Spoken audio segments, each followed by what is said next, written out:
So a couple days ago, I was watching this movie called A Sunday in Hell. It's about a cycling race held in 1976 in France called paris-roubaix. The race is 260 kilometers long and it takes about 6 hours to complete.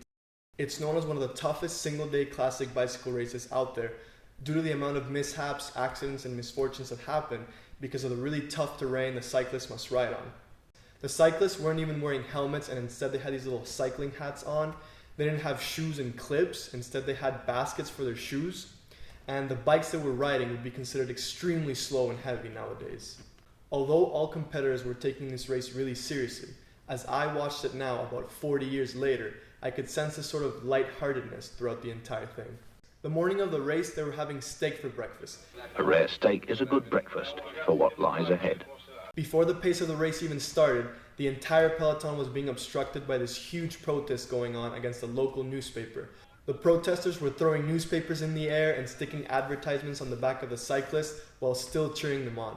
As the race carried on, the riders spun along with victory in their minds and passion in their hearts. There were flat tires, accidents, and a lot of honking.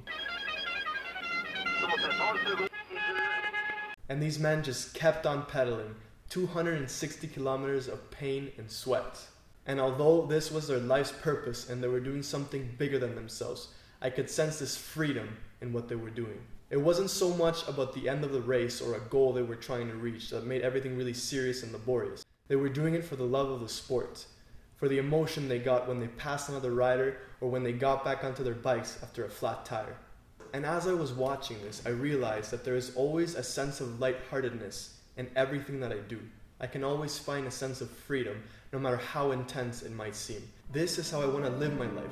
I want to pursue my goals with a fierceness and veracity, but with a sense of peace and freedom at the same time.